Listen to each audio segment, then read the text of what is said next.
Hey there guys, and welcome back. On this week's show, we're going to be making some jig knobs.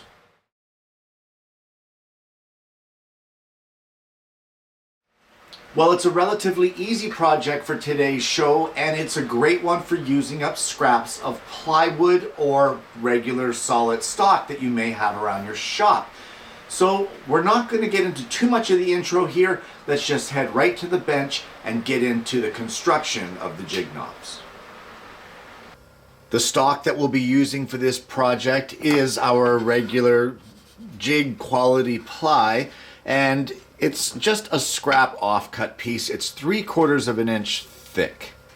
We need to do a little bit of layout, but nothing really mind-boggling or, death-defying kind of thing. We're going to draw a few lines here. We're going to start off with a line at 2 inches on our board, and then every 1.5 inches after that. So we'll do it at 3.5 inches, and then at 5. And then we'll do one more at 6.5.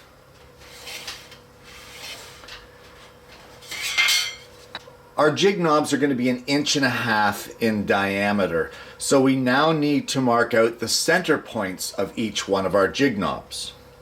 So the very first thing I'm going to do is I'm just going to mark the center of the board.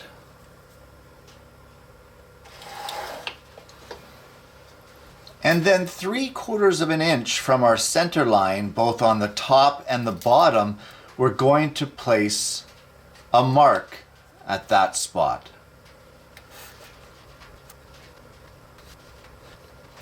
And with those marks in place, we're just going to give them a gentle center punch, just to give a compass a positive reference point to ride in.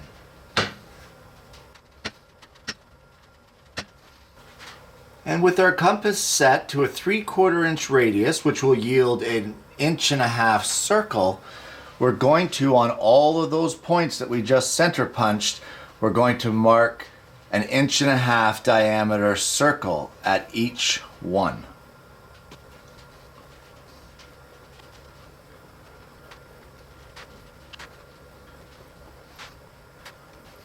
Our next step will be to draw a line across all of our knobs right at that halfway mark, or in the middle, so we can draw our crosshairs here. I've zoomed in just a little bit for clarity here, and our next step is we are going to center punch each one of these intersecting lines all the way around each circle. We've already center punched this center one for the compass, but we'll give that an extra little tap as well. So around the perimeter of each one of these circles, give yourself a center punch for drilling.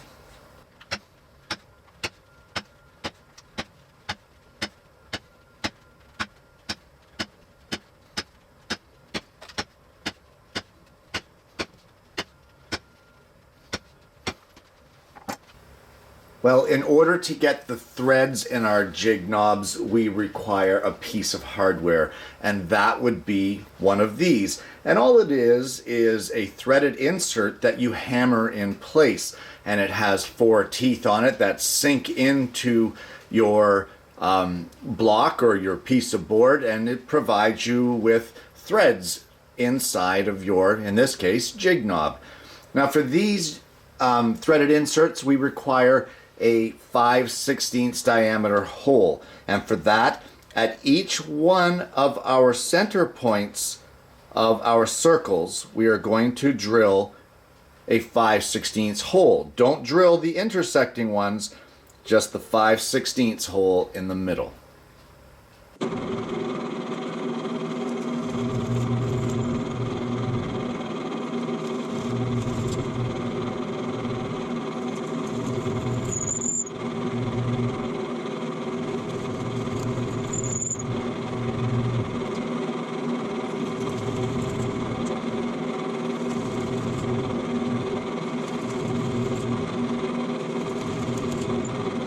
With all of our center points drilled, We're now going to take an 11/16" Forstner bit, and we're going to drill a through hole at each one of these points that we center punched a couple steps ago.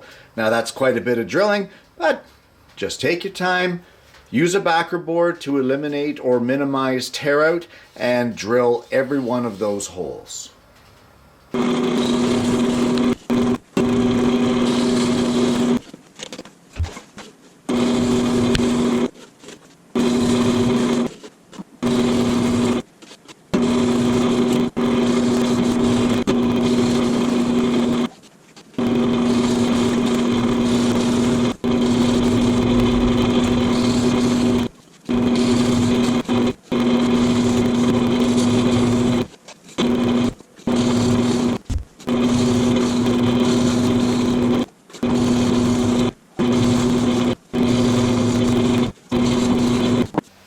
Alright, so at this point in time with all that drilling, you should have something that looks just like this. And you can tell this board was made on a Sunday because it's holy.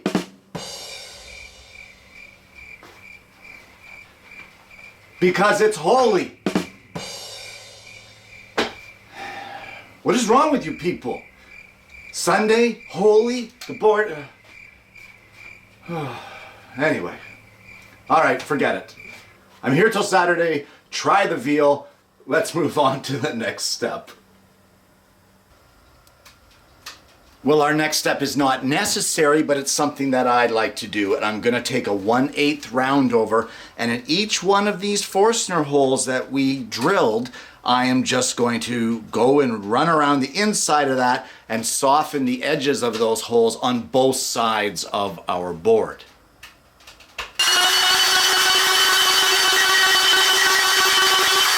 Well, some people like to do this next step once the jig knobs are cut out. I prefer to do it when they're all still a block like this. And what that is installing these inserts. And all we're going to do is place them in the holes that we've drilled, the 5/16" diameter holes. We're going to place them on the back of our blank, I guess you'd call it here, and we're going to get out a hammer or whackometer or whatever you want to call it, and we're going to drive these home so that they're seated properly in the backs of our jig knob. And now the next step here is we're going to take it over to the scroll saw. And you remember those initial 1.5" diameter circles that we drew out with our compass? Well, those are our cut lines. And with a number 7 reverse tooth blade, we're just going to cut around the perimeter of each one of those circles that we drew in order to separate our jig knobs out of here.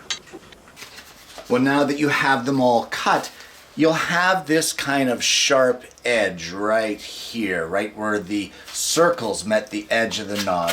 And all we're going to do is take a piece of sandpaper, and we're just going to round them slightly. Just take that sharp corner off. You don't need to like round it completely, but just enough to make it so that there's no sharp edge there, just to make it a little more comfortable. And after a light sanding, there you have it. Jig knobs. And there you have it. Shop-made jig knobs using scrap material. Now guys, think about this here. For those T-nuts that we hammered into the back of this, so the threaded inserts, those things are $3.20 for a package of 10 of them. So we used 8, so less than $3 in actual hardware we used for this. A scrap of plywood, which was 7 inches long, 7.5 by 4.5 inch long, it was scrap. So essentially we made 8 jig knobs for about $5. 1.5" diameter jig knobs will cost you roughly $5 each. So think of the savings here. Want to get even more savings? Forget about those hammered in threaded inserts, and you can epoxy in a 1/4 20 nut into the back of that. This will allow you to do two things. Number one, it will allow you to save the expense on buying those hammered in threaded inserts. As well, it will allow you to use thinner stock.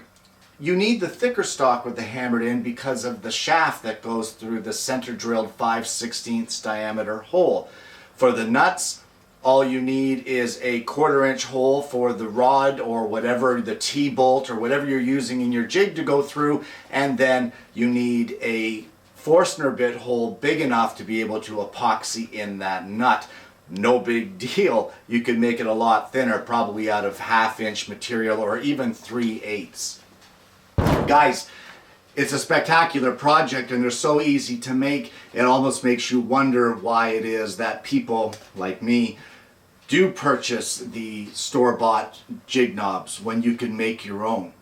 So, guys, it's up to you. Think about it, whether or not you want to do it. Hopefully you're going to give it a try. And guys, I hope you're going to join me again next week when I bring you yet another woodworking video. Hey, want to see what we do with the jig knobs? Join me on Alternative Tuesdays and I'll show you what we can do with them. See you then.